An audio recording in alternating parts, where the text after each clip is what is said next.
I thought Man City started off at the pace that you'd expect them to start off, dominating possession. Kevin De Bruyne does stuff that sometimes you just think, wow, there's one, I don't know if you remember it, in the first half, the outside of his right foot, and you just think that's like something from a different planet, basically, just the vision that he has. You looked at Erling Haaland as well, and you just thought, he looks a bit rusty. He looks like he struggled in the winter break a little bit. He probably does need like a bit of WD-40. He's that big, just to like loosen him up a little bit. Get him going again. He reminds me, he's like been like a hibernating bear, isn't he? Where then he's just ravenous when he comes out. He's got his 3 goals already, isn't he? Got one against Liverpool, and it doesn't bother him if he misses chances. Doesn't bother him whatsoever. He's got so much belief in himself. He, with a wry grin at the end of the game, didn't he? Said, "Well, actually, I know I've got a brace, but really, I should have had like a hat trick, maybe 3 or 4."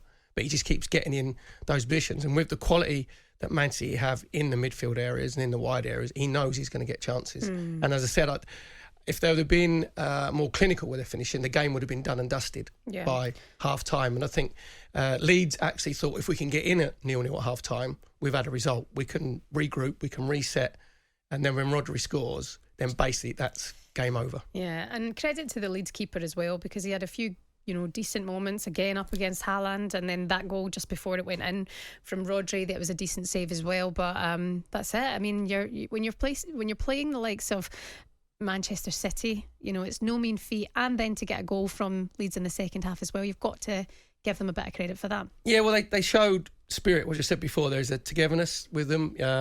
There's a belief in Jesse Marsch, and you say if you go sort of 3-0 down, then it becomes maybe damage limitation. I think from Man City's point of view, when you're winning 3-0, you just maybe ease off just that little bit, because you just want to conserve your energy, obviously, for the next game. But I say Jesse Marsch will be pleased with Leeds' attitude, but you have to be more compact. If you're going to set yourselves out where you defend your 18-yard box, you've got to make sure you got your 5 midfield players in front of your back 4. And they just seemed a little bit too open. They just seemed a little bit too easy for Man City to get themselves on the ball. There wasn't really a lot of sort of high energy press closing down, and when there wasn't it wasn't sustained, and it wasn't particularly there wasn't a format to it. It was just doing it individually. Talk to me about Jack Grealish, Perry. What was your thoughts on his performance last night? See, I think that his performance was okay. He improved in the second half, of course, and I like the fact that we mentioned earlier that he missed a couple of sits, especially the one that obviously he put over the crossbar, where he's leaning back a little bit, where if you're a bit more confident, you just hit it with your right foot, with the side foot, and you keep it down. But then you look at those players and think, how are you going to react? How are you going to react in the second half? And he didn't hide. He still kept wanting the ball. He still kept wanting to get involved. And we said before that the comment from Pep Guardiola about that he wants him to be more ruthless and wants him to score goals, which I understand. But just picking out that one where he thinks maybe he thought he should have shot, because what would Guardiola said if he'd have shot and hadn't scored, and you got Haaland on your left-hand side who's waiting to tap it into empty net? I'd have thought that would have been praise. I'd have thought Pep Guardiola would have loved the fact that he had the awareness and the coolness just to roll it to his left-hand side. So that was quite a strange. Maybe he's just trying to, sort of cajole him and just like push him on that little bit, because he knows that there's more of an end product that he needs to be getting out of Jack Grealish. Are you thinking that fans are anywhere near seeing that yet from Jack Grealish? Because maybe that's overcritical, and I feel sorry for him sometimes. Like this morning, you get 2 assists last night to Kevin De Bruyne, and he's still getting stick. But is that just because he comes with the 100 million price tag? Yeah, but that's not his fault. That's not his fault. But he said himself, and he was brutally honest, he said himself that he found it difficult when he first went to Man City because of the different training regimes and the different instructions that he was having to take on board when his team's in possession, when his team's out of possession, the positions that Guardiola wants him to take. So it's a little bit sort of higher end coaching. And there's no disrespect for Dean Smith at Aston Villa, but at Aston Villa, he could do basically what he wanted. They wasn't actually looking for Jack Grealish to track back. They wasn't looking for him to, have a defensive shape. Basically, as long as you just come back in his own half, and when Aston Villa got the ball, then give it to Jack Grealish. Then you're just like the boy in the playground. You can go and do what you want to do. He didn't have to think about too much tactically. He didn't have to think about too much with the shape of the team. with Man City, it is all about that. There's different areas you can go and express yourself in, but there's a lot of times where when a certain player, say De Bruyne is on the ball, then Guardiola expect 5 or 6 runners in exactly the same positions at exactly the same time, and you'll take your runs off the other players. And Grealish probably wasn't used to that, and he said that's why he found it difficult not being the main man. Yeah, and adapting. I don't think you could say there's anything wrong with his attitude, but if you look at his numbers, I think it's 7 goals in 56 games for Man City. It's only 4 in 34 in the Premier League.